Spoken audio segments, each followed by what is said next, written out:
দুই শালিকের আজকের পর্বে দেখা যাবে ওদিকে দেবা, পল্টু আর চারাদা হাজির হয়ে যায় পিআরকের অফিসে। তারা হিরে কেনার নাম করে যায়, কিন্তু পিআরকে তো খুবই চালাক, বলে যে ওদের ডিটেলস লাগবে।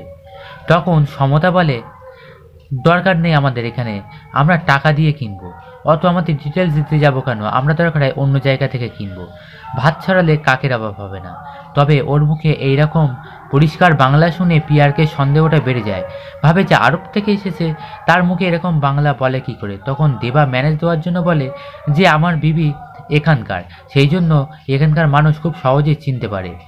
তখন গোরা বলে, মামা ওদেরকে চটিও না, বড় কাস্টমার, চলে গেলে আমাদের খুব বড় লস হয়ে যাবে।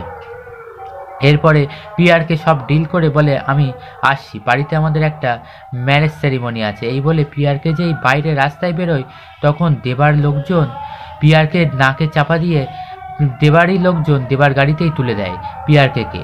অন্যদিকে দেখা যায় গোড়াকে মেরে একটা ঘরে বন্দি করে রাখে পল্টু।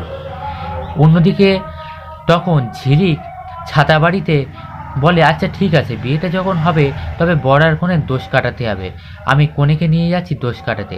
তখন কালীপদ এসে বলে, মা তাহলে আমার কি করে দোষ কাটবে? তখন ঝিলিক বলে, আমার শিষ্য বাইরে আছে, ওর কাছে যাও, গিয়ে বলবে মধুর এনে সমাপয়তন করে দিতে। এরপর কালীপদ যায়। তখন ঝিলিকের লোক কালীপদকে কিছু একটা খাওয়ায়। কালীপদ ঢকঢক করে সেটা খেয়ে নেয়। তারপর থেকেই অবিরাম টয়লেটে যেতে থাকে। কালীপদর আর বিয়ে করা হলো না। অন্যদিকে আঁখিকে বোঝাতে থাকে ঝিলিক, তবে আঁখি বলে, আমি যদি এখন চলে যাই তাহলে ম্যাডাম আর ঠাকমা বিপদে পড়বে। তখন ঝিলিক বাধ্য হয়ে আঁখিকে ঝিলিকের মতন সাজিয়ে দেয় জ্যোতিষী, আর ঝিলিক নিজে আঁখির মতন বধূ বেশে সাজে। এরপর ঝিলিককে পাঠিয়ে দেয় জুডো সেন্টারে, আর আঁখির জায়গায় বধূ বেশে এখন ঝিলিক, আর বলতে থাকে এইবার হবে বিয়ে বন্ধের খেলা। বন্ধুরা, পরবর্তী এপিসোডটি দেখতে আমাদের চ্যানেলটিকে অবশ্যই সাবস্ক্রাইব করে রাখুন।